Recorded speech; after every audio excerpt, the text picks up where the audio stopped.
Hey, and welcome to today's collective reading. I'm going to be taking a look at the month of September and see what energies are going to be coming through. I'm going to do a card for each week of the month. So let's see what Spirit has to say.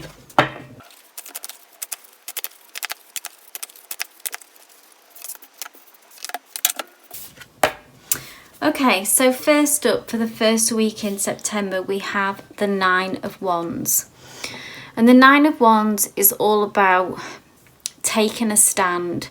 So if you've been struggling with something that has driven you to the point where you may be feeling really burnt out and actually having those feelings of being just really done with the situation, the Nine of Wands comes through to say that the battle might not be quite over. There is still a kind of a last stand to make, yeah, but you are closer to the end than what you may think, so please do not give up.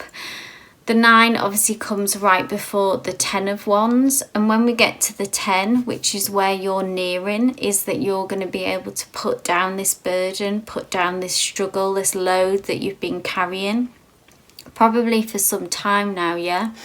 So it could be that a situation or someone has really felt like it's been challenging you, pushing against you, like making your life difficult. Someone who maybe feels like they are pushing your buttons and don't have your best interests at heart even. And you just want to kind of give up, give in. That's where they've pushed you to that point, yeah, where you want to let go. But Spirit is encouraging you to actually, in this scenario, in this situation, to keep going and actually don't give up. This is going to be the best outcome for you, and you are closer to the kind of natural ending and closure of this cycle, which will then lead organically onto a new beginning for you.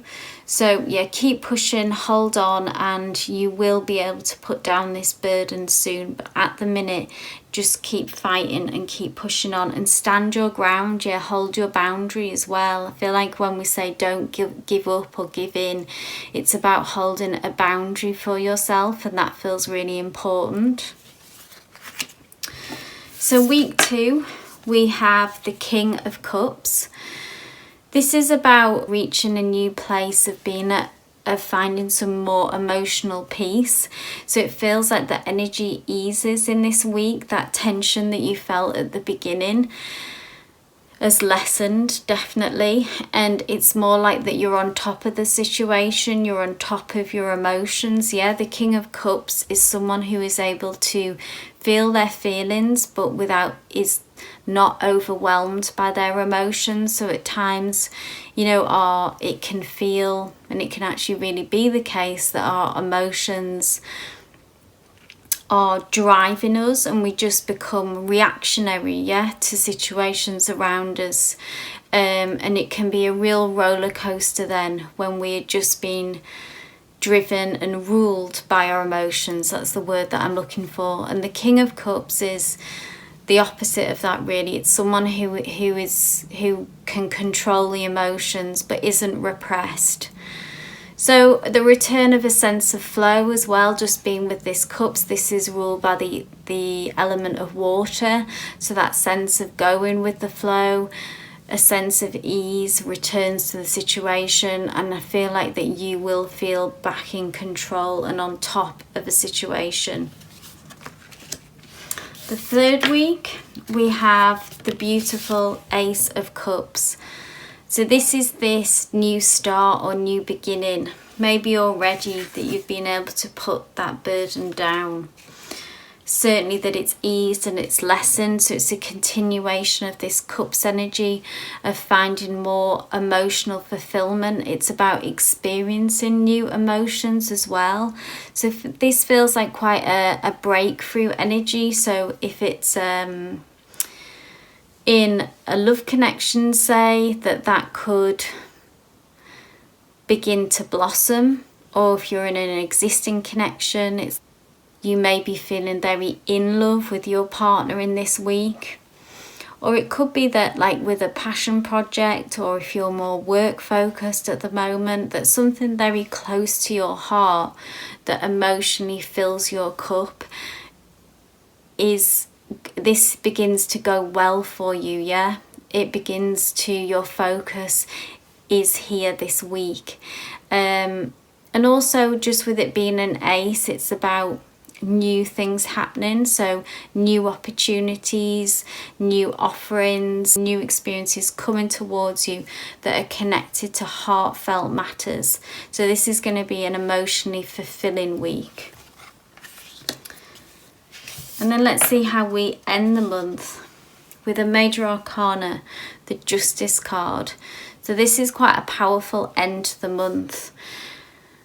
And how I see it is that there's a fair outcome. So justice is the card of there being literally justice. If you've been waiting for an outcome of a situation, maybe again harking back to this battle and this struggle, I can't help but feel that this must be connected.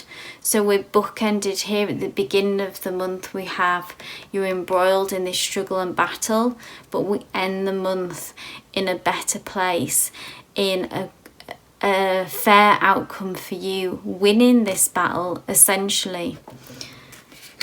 Each week throughout September here, you've been able to kind of lessen the load of the struggle that you find yourself in. And we end it on a real high with, like I say, the outcomes going in your favour.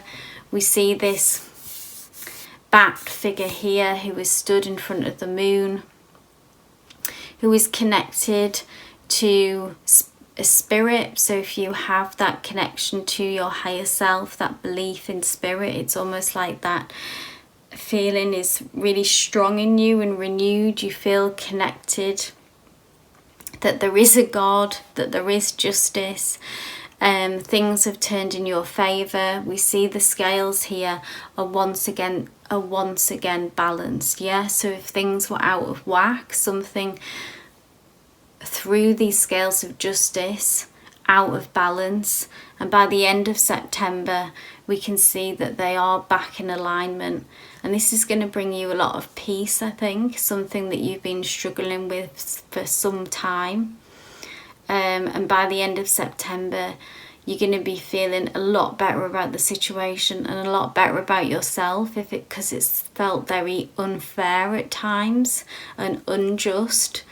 And I feel like that your peace is going to be restored.